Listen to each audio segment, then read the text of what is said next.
दहशत के पिटारे से एक डरावनी कहानी, जिसे मौत का खेल कहना ही सही होगा। एक ऐसा भूतिया खेल जिसमें कई लोगों ने मौत को गले लगा लिया। एक शहर के कोने में एक भूतिया घर था। उसकी दहशत की खबर से सभी शहरवासी परिचित थे। उस घर के आसपास कई एकड़ जमीनों तक कोई घर नहीं बना था। दरअसल उस घर के आसपास कोई रहना ही नहीं चाहता था। एक बार एक टेलीविजन सीरियल डायरेक्टर उसी भूतिया घर में एक लाइव रिकॉर्डिंग सीरियल शूट करने का मन बनाता है, जिसका नाम वह मौत का खेल रखता है। इस खेल में चुने हुए प्रतिभागियों को भूतिया घर के अंदर पूरी रात गुजारनी होगी और इस दौरान हर कमरे में कैमरे लगे होंगे जो इनके डर भरे पलों को रिकॉर्ड करेंगे और अंत में जो प्रतिभागी बिना डरे पूरी रात गुजार लेगा उसे 1 करोड़ की इनामी राशि दी जाएगी। सीरियल डायरेक्टर मौत का खेल की घोषणा सारे शहर में कर देते हैं, लेकिन उन्हें प्रशासन का एक नोटिस आता है कि आपको उस घर में शूटिंग करने की इजाजत नहीं मिल सकती। वह घर खतरे के दायरे में आता है। सीरियल डायरेक्टर बहुत नामी हस्ती था, इसलिए वह निजी तौर पर प्रतिभागियों की जिंदगी की सुरक्षा की गारंटी ले लेता है और कुछ शर्तों को लागू करने के बाद प्रशासन से उस भूतिया घर में सीरियल रिकॉर्ड करने की मंजूरी मिल जाती है, जिसके लिए उसे 2 गुने पैसे खर्च करने पड़ते हैं। प्रशासन की परमिशन मिलते ही पूरे शहर में मौत का खेल के पोस्टर चिपक जाते हैं। मौत का खेल शहर में होने वाला था, लेकिन लोगों में उत्साह से ज्यादा दहशत भरी हुई थी। पूरे शहर को यकीन था कि इस प्रोग्राम में हिस्सा लेने वाले लोग जिंदा नहीं बचेंगे, लेकिन ये दुनिया तरह तरह की इंसानों से भरी है। उस प्रोग्राम में इनाम की लालच में कुछ लोग हिस्सा लेने पहुंचते हैं। सभी प्रतिभागियों को उनके नंबर दिए जाते हैं और साथ ही उनके हाथ में एक इलेक्ट्रिक ब्रेसलेट बांधा जाता है। यदि उन्हें डर लगे तो वह उसमें लगी बटनों को दबाकर इस प्रोग्राम से बाहर आ सकते हैं। प्रतिभागियों में 12 लड़के और 3 लड़कियां होती हैं। दिन के समय ही बिल्डिंग के कमरों में कैमरे लगा दिए गए थे, क्योंकि रात को भूतिया आत्माएं उस बिल्डिंग के कमरों में दहशत का तांडव मचाती है और रात के समय अंदर जाने की हिम्मत बहुत कम लोग ही जुटा पाए थे। एक एक करके सभी प्रतिभागी अंदर चले जाते हैं। सभी अपने नंबर के हिसाब से अपने कमरे को चुनते हैं और अंदर जाते ही सभी को अंदर से ताला लगाकर चाबी बाहर फेंकनी होती है। दरवाजे का ताला इलेक्ट्रॉनिक बनाया गया था। उनके हाथ में लगे ब्रेसलेट के बटन दबाते ही वह ताला खुल सकता था, लेकिन यह बात उन्हें बताई नहीं गई थी। अगर किसी प्रतिभागी ने वह ताला खोला तो प्रतिभागी प्रतियोगिता से बाहर हो जाएगा, जो कि कैमरे की रिकॉर्डिंग में दिखाई देगा। सभी के कमरे में निर्देश देने के लिए स्पीकर लगाए गए थे।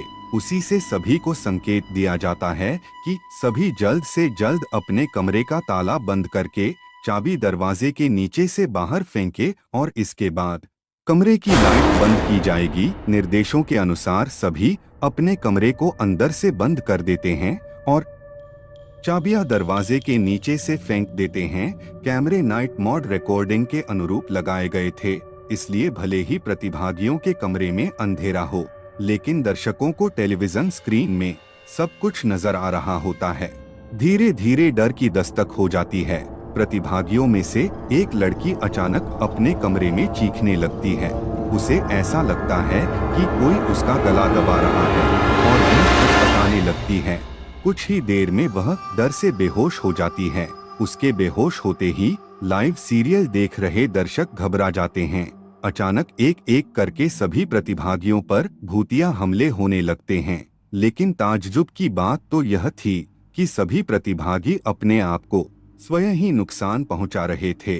कैमरे की रिकॉर्डिंग में साफ साफ नजर आ रहा था, कोई अपने चेहरे पर खरोंच रहा था तो कोई अपना गला दबा रहा था और कई तो अपना सर भी दीवार से मारकर घायल कर रहे थे। दर्शकों का डर बढ़ते देख बिल्डिंग के नजदीक सरकारी अधिकारी पहुंच जाते हैं, क्योंकि प्रोग्राम को प्रशासन की शर्तों के अनुरूप रिकॉर्ड करने की परमिशन दी गई थी, जिनमें से एक शर्त यह भी है कि यदि किसी प्रतिभागी को शूटिंग के दौरान मेडिकल की जरूरत पड़ेगी तो तुरंत डॉक्टर उपलब्ध करवाया जाएगा, और जब सभी प्रतिभागियों को लाइव रिकॉर्डिंग में चोट लगने लगती है तो सभी प्रोग्राम को रोकने की आवाज उठाने लगते हैं। रातों रात प्रशासन पर दबाव बढ़ जाता है। दर्शकों में दहशत फैलते देख प्रोग्राम का प्रसारण रोकने के आदेश आ जाते हैं। तुरंत प्रोग्राम का टेलीकास्ट रुक जाता है और अब जद्दोजहद होने लगती है।